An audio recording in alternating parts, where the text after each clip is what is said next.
sebelumnya kita sudah membahas apa itu array dan array satu dimensi. Nah, pada kesempatan kali ini kita akan membahas mengenai array dua dimensi.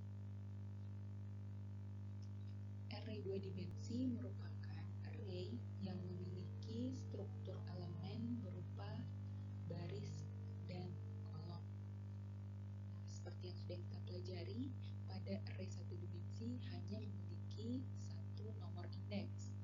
Berbeda dengan array dua dimensi, dia mempunyai dua nomor indeks yang membentuk baris dan kolom. Jadi, untuk indeksnya itu adalah kombinasi baris dan kolom. Bentuk umum penulisan array dua dimensi yaitu di sini ada variabel, kemudian nama array-nya, array, rentang barisnya, rentang kolom, kemudian tipe dan box. Contohnya, nama array-nya adalah X dengan rentang baris 1 sampai 3, berarti terdapat 3 baris, dan ini rentang kolomnya juga ada 3 kolom dengan tipe data string.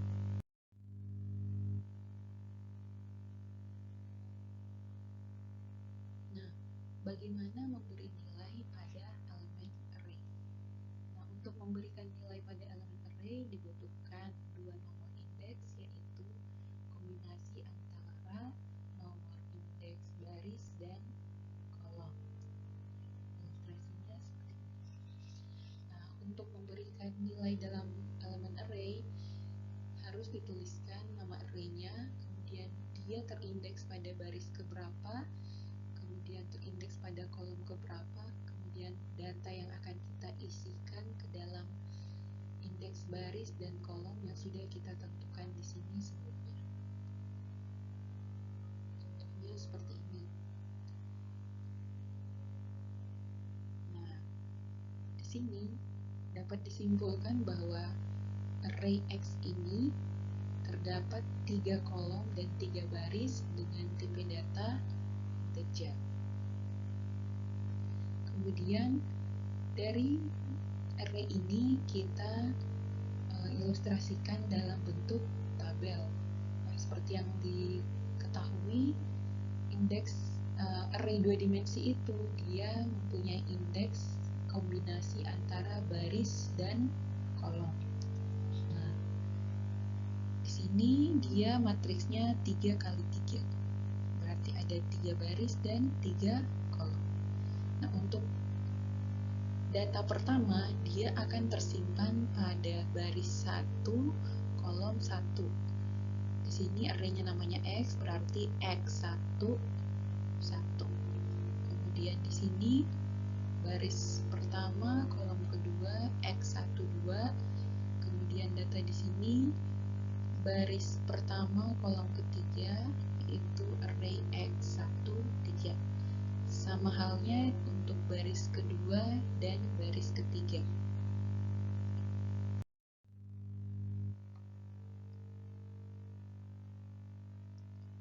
Nah, berdasarkan kolom tabel sebelumnya, kita kopikan ke sini bagaimana mengisi nilai ke dalam elemen-elemen tersebut. Nah, di sini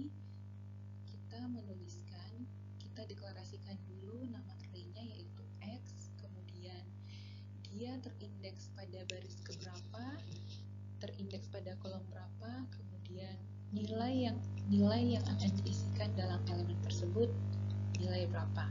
Contohnya di sini array X indeks baris 1, indeks kolom 1 akan diisikan nilai 1.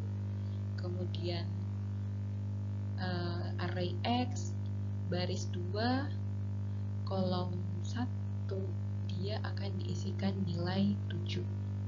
Kemudian array X baris 3 kolom 1 akan diisikan nilai 13. Nah, dia akan tampil seperti ini. Tadi X11 ini diisikan nilai 1, nilai satunya tersimpan di indeks ini. Kemudian X21 diisi nilai 7, maka tersimpan 7 ke dalam elemen ini. Kemudian X31 diisikan nilai 13, maka datanya tersimpan pada baris 3 kolom 1.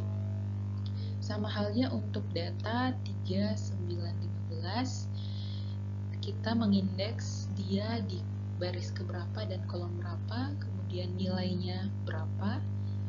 Kemudian selanjutnya untuk kolom ketiga, sama halnya kita harus menyebutkan indeks barisnya sama indeks kolomnya, kemudian mengisikan nilai berapa yang akan disimpan pada elemen yang sudah terindeks baris dan kolom tersebut. Bagaimana mengakses elemen dalam array 2 dimensi? Ini akan dibahas sesuai dengan bagaimana sebuah komputer atau perangkat laptop misalkan, dia mengakses elemen di dalam array 2 dimensi. Misalkan kita mempunyai array X dengan matriksnya 3x3, datanya yaitu 1, 3, 5, 7, 9, 11, 13, 15, dan 17. Nah, data ini kita konversi ke dalam bentuk tabel, di mana dimulai dari indeks baris 0, 1, 2, dan indeks kolom 0, 1, 2. Kenapa dimulai dari 0? Karena pada pembacaan indeks pada komputer itu selalu dimulai dari angka 0. Berbeda ketika kita berbicara mengenai data atau indeks pada bahasa pemrograman. Seperti yang sudah dijelaskan pada pertemuan sebelumnya, untuk Pascal dia bisa menggunakan indeks mulai dari angka berapa saja. Nah, contohnya di komputer akan mengakses array X pada baris 1 kolom 1 yang isinya adalah 9. Nah, yang akan dibahas itu bagaimana komputer mengetahui kalau pada baris 1, pada array X baris 1 kolom 1 terdapat nilai yang tersimpan di dalam elemen tersebut dan nilainya adalah 9. Nah, sebenarnya data yang tersimpan di dalam memori komputer itu dia tetap berderet seperti ini, seperti data seperti urutan pada array 1 dimensi. Misalkan di sini ada angka 9. Berdasarkan tabel ini, angka 9 ini terletak pada indeks baris 1 kolom 1. Nah, bagaimana komputer mengetahui kalau ini adalah data yang tersimpan pada indeks baris 1 kolom 1. Nah, cara perhitungannya seperti ini. Kita anggap saja alamat memori awalnya itu adalah 100, kemudian 108. Kenapa? Karena tipe datanya ini adalah integer, dan integer itu size-nya 4 byte, jadi dia akan lompat sebanyak 4. 100 di sini 104, kemudian 108, 112, 16, 124, kemudian 132.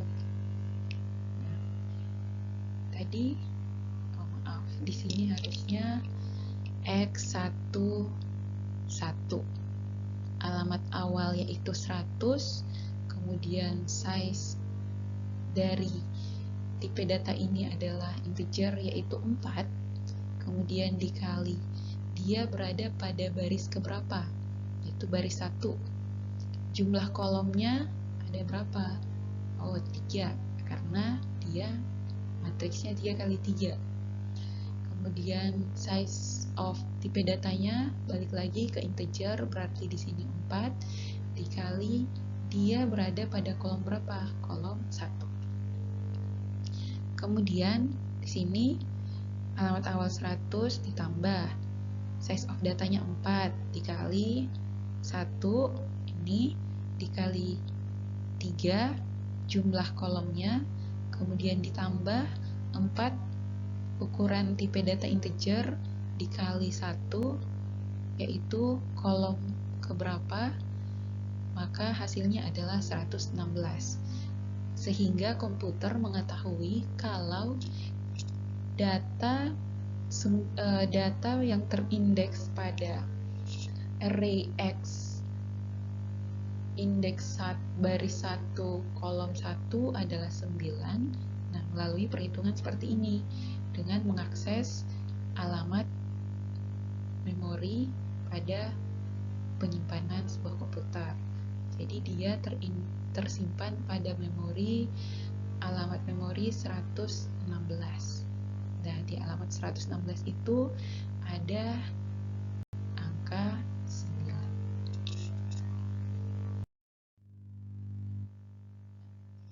Contohnya di sini ada program tipe array di mana array tersebut diberi nama nilai yang terdiri atas rentang barisnya itu adalah 0 sampai 1, berarti ada 2 baris yaitu baris 0 dan baris 1. Kemudian rentang kolomnya 0 sampai 2, berarti kolomnya ada 3 yaitu 0, 1, dan 2. Tipe data dari nilai ini adalah integer. Kemudian dideklarasikan. Kita akan memasukkan nilai ke dalam array tersebut. Nah, di sini nilai 0,0 berarti baris 0 kolom 0 akan diisikan nilai 1. Baris 0 kolom 1 diisikan nilai 2. Baris 0 kolom 2 diisikan nilai 3. Kemudian baris 1 kolom 0 diisi nilai 4.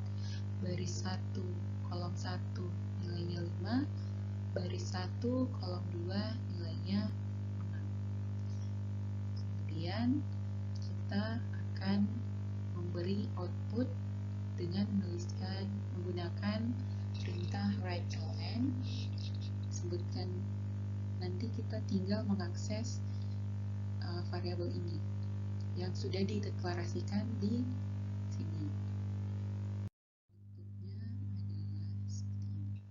Jadi nanti outputnya itu adalah nilai 0,0 itu adalah 1, 0,12, 0,23, 1,04, nilai 1,15, nilai 1,2. Nah, baik, sekian penjelasan mengenai array 2 dimensi. Apabila ada pertanyaan, silahkan tinggalkan di kolom komentar. Terima kasih. Wassalamualaikum